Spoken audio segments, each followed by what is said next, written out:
आंध्र प्रदेश के नांदयाल में भीषण सड़क हादसे को देखकर लोग सन्न रह गए। नेशनल हाईवे पर भागम भाग मच गई जब टायर फटने के बाद बेकाबू हुई बस ट्रक से जा भिड़ी। टक्कर के कुछ मिनट बाद ही बस और ट्रक में भीषण आग भड़क गई। ऐसा लगा जैसे बस में कोई विस्फोट हुआ हो और फिर भयंकर आग लग गई हो। हादसा आंध्र प्रदेश के कर्नूल चित्तूर नेशनल हाईवे पर हुआ। आग की ऊंची ऊंची लपटें जाम में फंसे लोगों को कई किलोमीटर दूर तक नजर आ रही थी। बस में सवार 36 लोगों के हाथ पैर फूल गए। गनीमत ये रही कि आग बढ़ने से पहले शीशे तोड़कर यात्री जैसे तैसे बाहर निकल आए, लेकिन बस और ट्रक के ड्राइवर की मौके पर ही मौत हो गई। बस में सवार 10 से ज्यादा यात्री बुरी तरह से घायल हो गए, जिनका अस्पताल में इलाज जारी है। हालांकि फायर फाइटर्स बस और ट्रक को नहीं बचा सके क्योंकि आग बहुत भयानक थी। मुंबई में मेयर को लेकर एक बड़ा सस्पेंस खत्म हो गया है। आज लॉटरी सिस्टम के जरिए महाराष्ट्र की सभी 29 महानगर पालिकाओं के लिए आरक्षण घोषित किया गया, जिसके बाद ये तय हुआ कि बीएमसी की मेयर महिला कोटे से रहेगी। कुछ दिन पहले तक ये चर्चा थी कि अगर लॉटरी में एसटी वर्ग के आरक्षण वाली पर्ची आ गई तो मुंबई में क्या होगा, क्योंकि एसटी वर्ग का कोई नगर सेवक न तो बीजेपी के पास था और न ही शिंदे गुट की शिवसेना के पास। हालांकि इस पेच को पहले ही सुलझा लिया गया। नए नियम के तहत तय हुआ कि आरक्षण कैटेगरी के लिए समाज के कम से कम 3 नगर सेवकों का होना जरूरी है, क्योंकि मुंबई में एसटी समाज से सिर्फ एक ही नगर सेवक है। इसीलिए एसटी कैटेगरी के आरक्षण को बीएमसी में लागू नहीं किया जा सकता। इस नए नियम के चलते फडणवीस और शिंदे ने राहत की सांस ली और जब लॉटरी सिस्टम के जरिए बीएमसी की पर्ची निकली तो उसमें सामान्य वर्ग की महिला का जिक्र था। हालांकि अभी तक ये साफ नहीं हो पाया है कि महिला मेयर बीजेपी की तरफ से होगी या फिर शिवसेना की तरफ से। तो लॉटरी सिस्टम के जरिए यह तय हुआ कि मुंबई, पुणे और नागपुर सहित 15 महानगर पालिकाओं में मेयर की कुर्सी पर महिला की ताजपोशी होगी। इनमें से 9 महानगर पालिका ऐसी हैं जहां की मेयर सामान्य वर्ग की महिला होगी। अब उद्धव गुट आरक्षण के मुद्दे को लेकर सवाल उठा रहा है। लॉटरी सिस्टम के जरिए मेयर की पर्ची निकली तो महाराष्ट्र में आरक्षण वाली राजनीति शुरू हो गई। सबसे बड़े लॉटरी का नतीजा देखिए।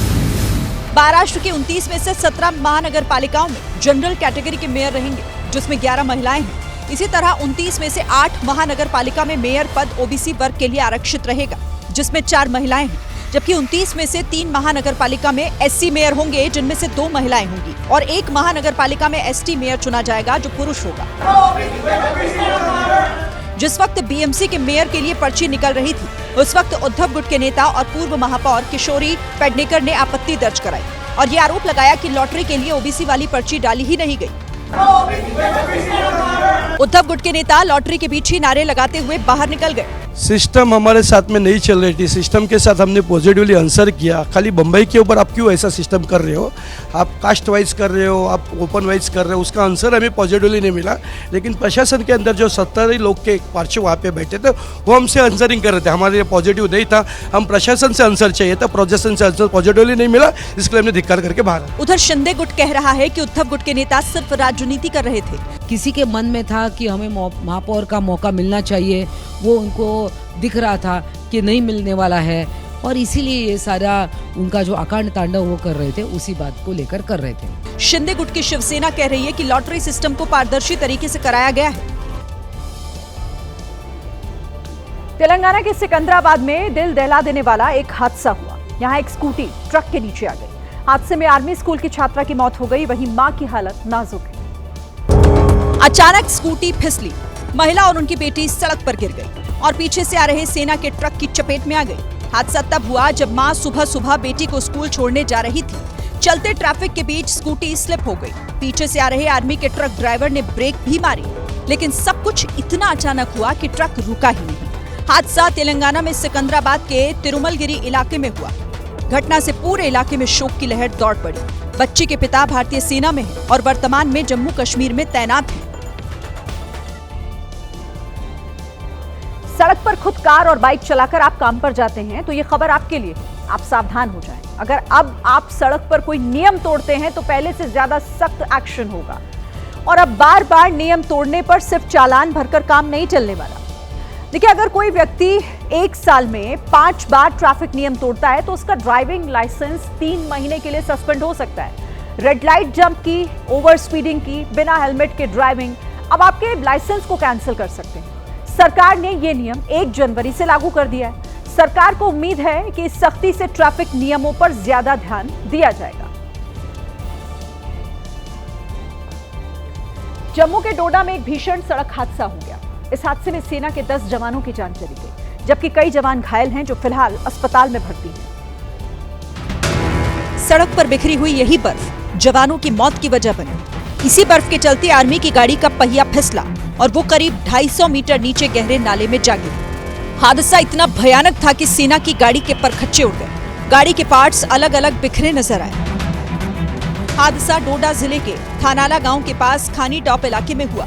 जिस गाड़ी के साथ ये हादसा हुआ उसमें 21 जवान बैठे थे। घायल जवानों को पहले स्थानीय अस्पताल पहुंचाया गया और उसके बाद हेलीकॉप्टर के जरिए दूसरे अस्पताल शिफ्ट किया गया। अमेरिकी राष्ट्रपति ट्रंप लगातार अपने बयानों की वजह से सुर्खियों में रहते हैं। एक तरफ जहां उनकी बयानबाजी का दुनिया की राजनीति पर असर पड़ता है, तो दूसरी तरफ इससे कई देशों का शेयर बाजार भी प्रभावित होता है। पिछले कुछ दिनों से ट्रंप लगातार भारत के खिलाफ बयानबाजी कर रहे थे, जिससे शेयर बाजार में गिरावट दर्ज होती गई। अब कल ट्रंप ने पीएम मोदी की तारीफ की और जल्द ही ट्रेड डील के पूरा होने की बात कही, जिसका असर आज शेयर बाजार में दिखा। कहा जा सकता है कि ट्रंप के पॉजिटिव बयान के चलते भारतीय शेयर बाजार की गिरावट पर ब्रेक लगा। बुधवार को शेयर बाजार लगातार तीसरे दिन गिरावट के साथ बंद हुआ था, लेकिन गुरुवार को तस्वीर जरा अलग दिखी।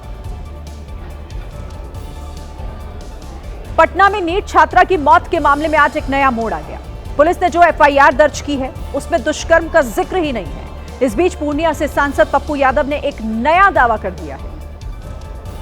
छात्रा के परिजन लगातार रेप के बाद हत्या का आरोप लगा रहे थे, लेकिन पटना पुलिस ने जो केस दर्ज किया उसमें कहीं भी दुष्कर्म का जिक्र नहीं है। छात्रा की पोस्टमार्टम रिपोर्ट पर भी सवाल उठ चुके हैं। इस बीच छात्रा के परिजनों ने एसआईटी पर बड़ा आरोप लगाया। कहा जा रहा है कि जांच की दिशा मोड़ने के लिए पुलिस परिवार पर दबाव बना रही है। परिवार को तो एसआईटी की जांच पर भरोसा भी नहीं है। आती है, पूछताछ कर रही है, कैसे हुआ, क्या हुआ। एक ही बतिया को बार बार 4 दिन से हम लोग दे रहे हैं। अरे हम लोग तो जो बात है वही ना कहेंगे। वही बतिया के 4 दिन से लगातार चौथा दिन होता है। हमको लगता है जांच की दिशा को मोड़ा जाएगा, तब तो इतना हम लोग पर प्रेशर डाला जा रहा है। हम लोग को अभी तक के तो नहीं कुछ हुआ है, नहीं लग रहा है कि यहाँ से न्याय मिलेगा।